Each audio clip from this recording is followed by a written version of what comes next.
Welcome to Chapter 16. Tonight we will be discussing poverty and income inequality. Labor markets can often produce inequalities in income. What this means is that there are groups in society in a particular economy that may earn more money than another group. And there might be very different levels of income between one group and another. So, inequality is when one group receives a higher share of income or wealth than other groups. And inequality is extreme inequality is an inefficient outcome in economics.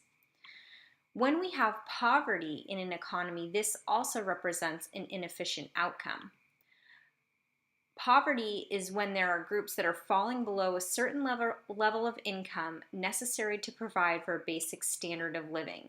So it could be an individual or groups of individuals that are experiencing poverty and not able to buy the goods and services that they need to live a basic lifestyle where their necessities are met.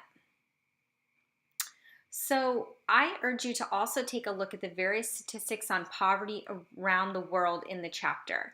There are some really interesting statistics in there, and you can take a look at what the difference between poverty is in the United States versus various other countries.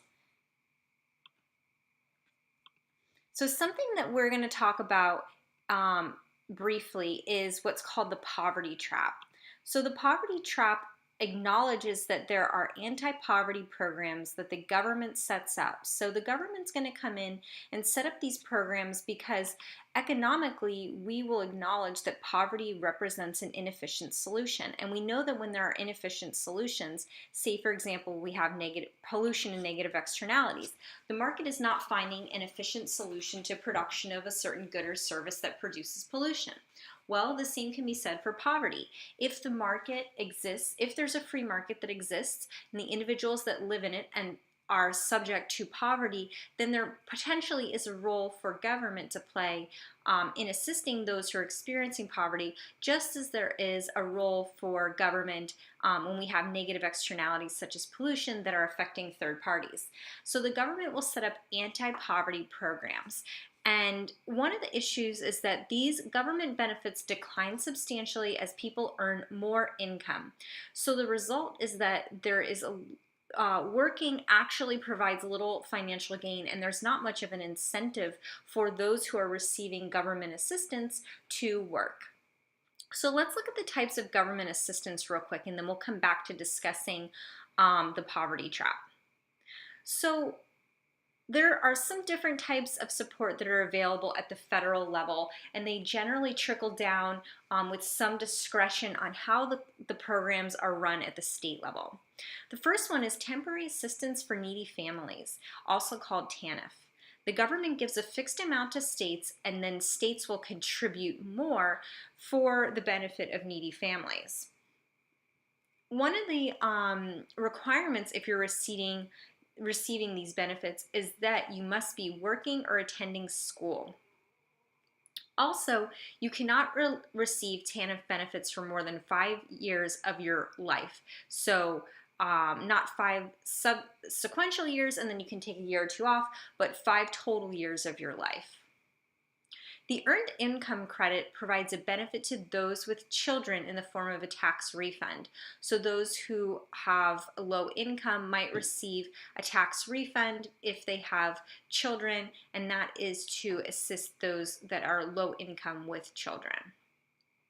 Food stamps are another form of government support. They are coupons that are received by households that cannot afford groceries.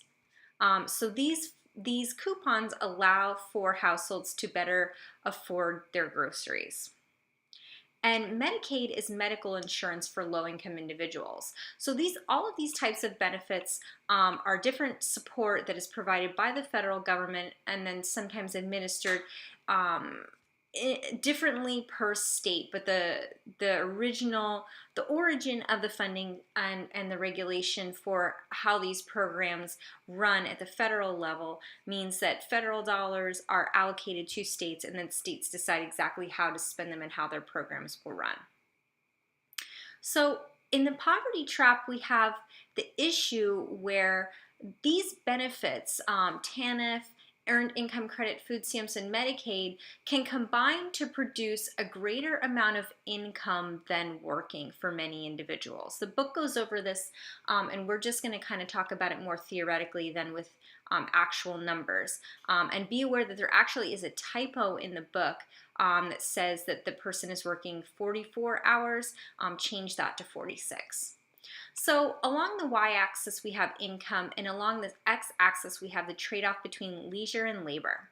So as we go out the x-axis, we will be demonstrating that as more leisure time. So someone who has absolutely no leisure time would receive some certain amount of income, and someone who has all leisure time would receive no income. And so this is their income possibility frontier. So at different levels of labor leisure, they'll receive different amounts of income.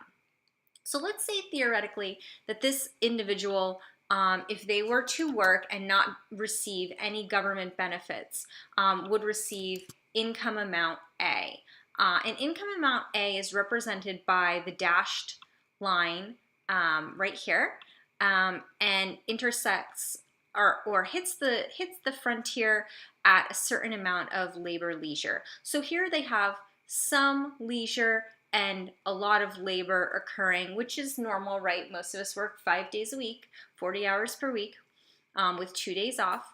And so there is some leisure occurring. Now, if the government steps in and provides government assistance that is valued greater than what that person could earn at this particular level of labor leisure, which I would say would be sort of like a regular 40-hour work week, working 50 weeks per year, and being up in this region would be something like working 45 hours a week and 52 weeks per year, which really is not feasible for most people.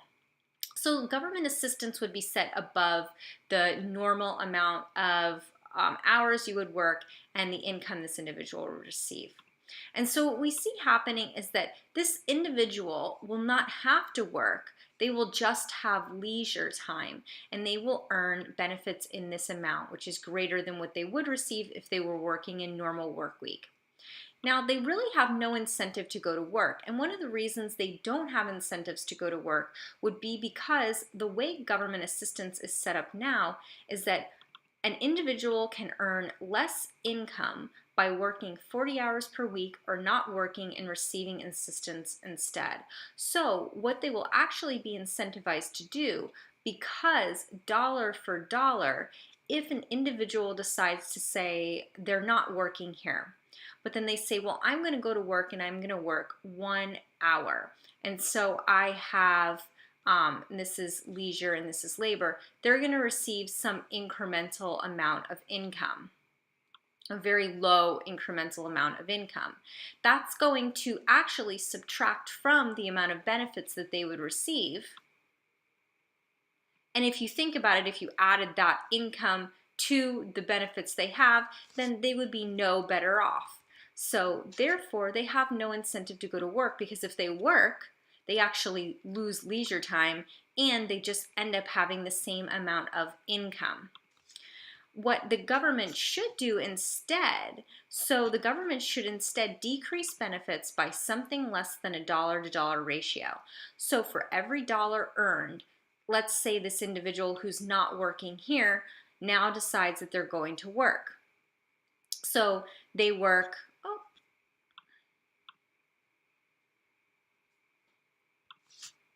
let's say they work a certain amount of hours, pretty small amount of hours. Oh. Excuse this for a minute. So they work a relatively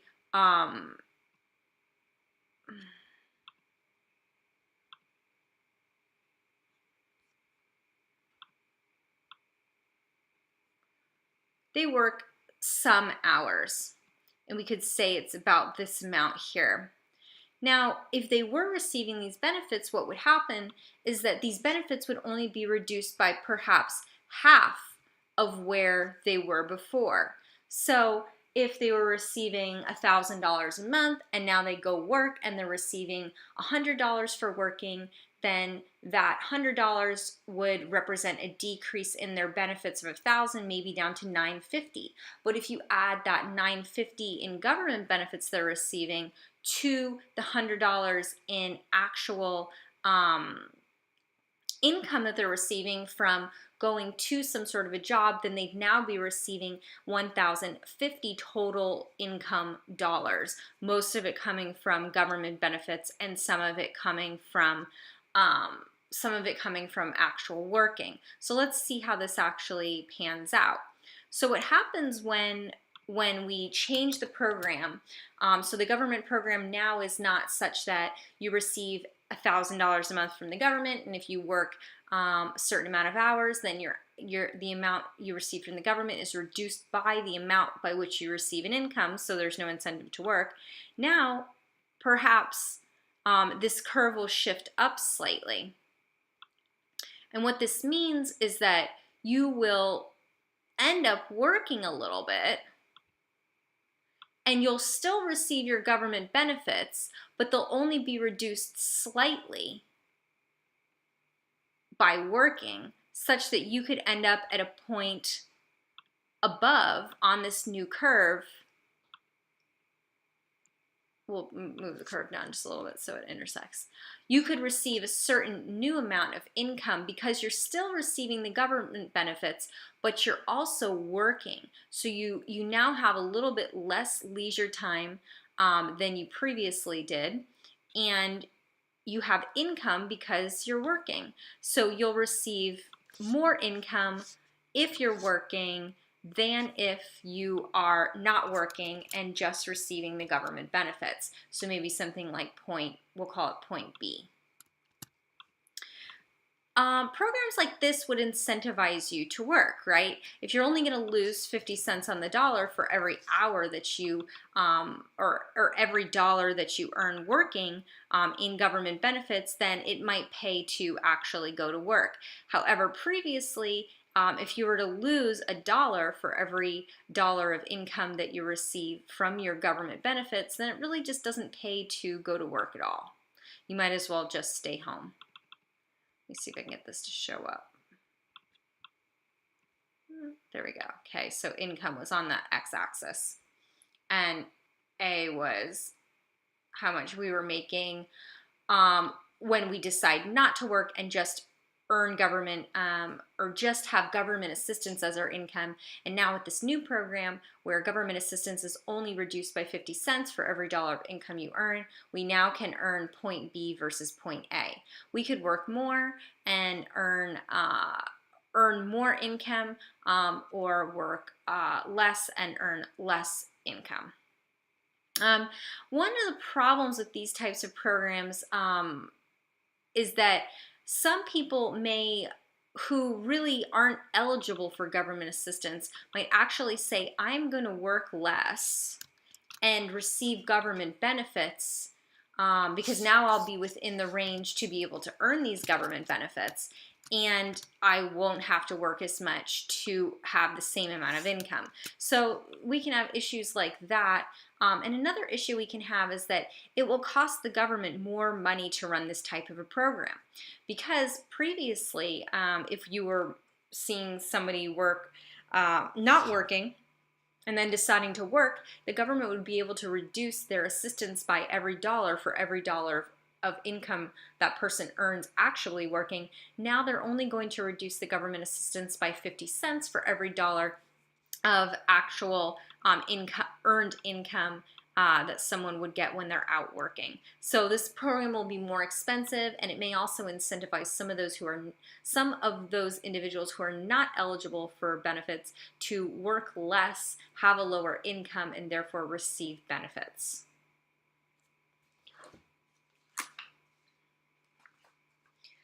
If you take a look at the graph real quick, let's just stick with it for a second. I want to bring up one more idea. So this graph has shifted up, and there will be people who will not be asking for the government assistance, who will just certainly they'll be here at this level of income, which is below point A, and they will not be requesting government assistance. Then there will be those who would like to receive government assistance, and they will be up at point A, but they will not be working. So this individual here would be working a normal work week. And then there would be those individuals here at point B who have decided to actually work a little bit. So this total amount is leisure. So they still have some leisure, but they are working a good bit, so they'll receive additional income.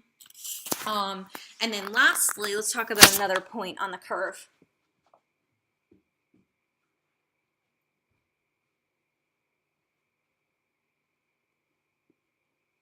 There could be individuals who would be out in this range, right about here. And those individuals would face sort of a different situation.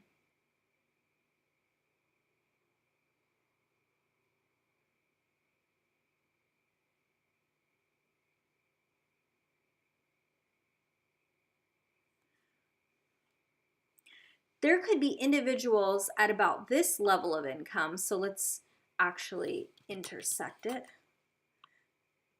So one thing to note is that someone working here and earning this additional income, they're receiving government assistance, but they are working 40 hours a week. They're going to make more money, but they're working the same amount as the individual was working before they received any government assistance.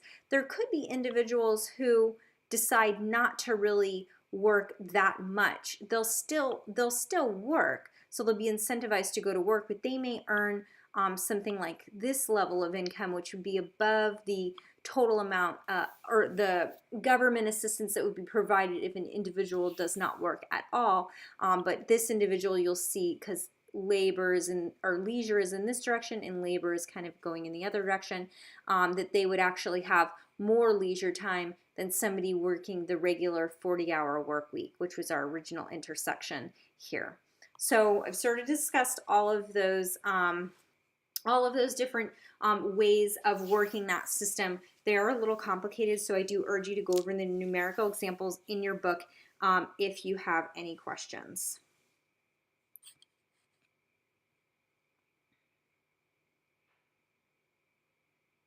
Now, something else I would like to talk about is, actually, the book goes into depth looking at how to measure income inequality, so I'd also take a look at some of those statistics. They are pretty interesting.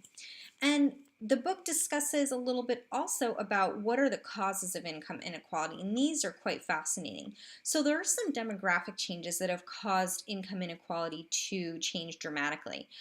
We see that high income earning men are marrying high income earning women. So what this means is that lower income earning men are marrying lower income earning women sometimes, and therefore those families would fall into a lower quintile of our income inequality statistics versus those families where you have two high income earners. It used to be that we just had one person who was earning the head of the household, but now we oftentimes have two individuals who are bringing home salaries and wages to contribute to their families, to meet their families' financial needs.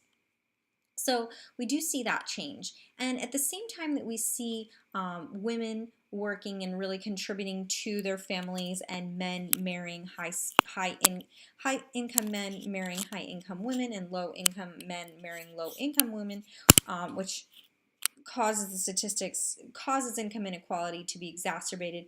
We see more single parent households. So obviously in a single parent household, there is more strain on the one individual who's working to provide for their family, and this can also contribute to income inequality. We've seen a distribution of wage shift. High-skilled workers are more heavily demanded, and what we know is that when the demand for high-skilled workers increases, this should increase their wage rate. There is less demand for low-skilled workers. Low-skilled workers are often now not being employed in the U.S., but they're being employed to produce goods and services for domestic firms outside of the firm. And this has happened due to globalization. So globalization, we see decreased demand domestically for low-skilled workers, lowering their wages, and just the speed with which technology is increasing, requiring certain skill levels for people to be hired for these technologically advanced jobs. This is increasing demand for high-skilled persons. When demand shifts to the right, we see that the wage rate increases, and at the same time we don't see the supply increasing by the same amount. So those would be a couple of reasons for our increases, or to explain why we have income inequality in this country. So how does the government deal with income inequality? We've talked about the redistribution programs such as TANF, Earned Income Credit, and food stamps and Medicaid.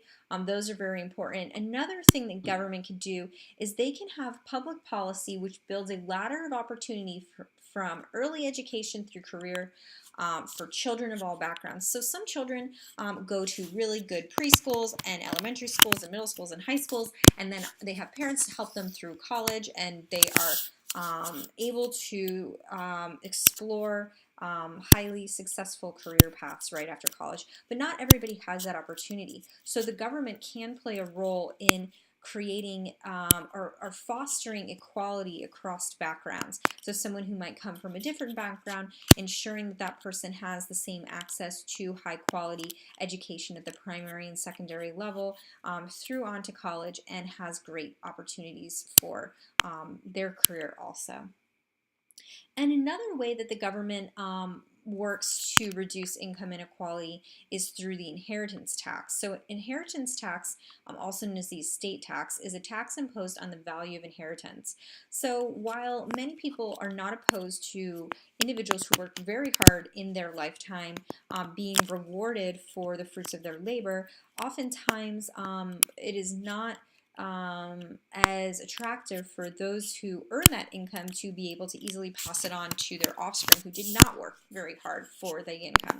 So it does demonstrate a willingness to limit how much wealth is passed on from one generation to the next by having estate taxes, by building ladders of opportunity, and by utilizing redistribution programs through federal and state taxes. The government is able to help deal with income inequality issues. So please let me know if you have any questions. This is a really interesting chapter, and I'm sure we'll have some great discussions on it. Take care, everybody.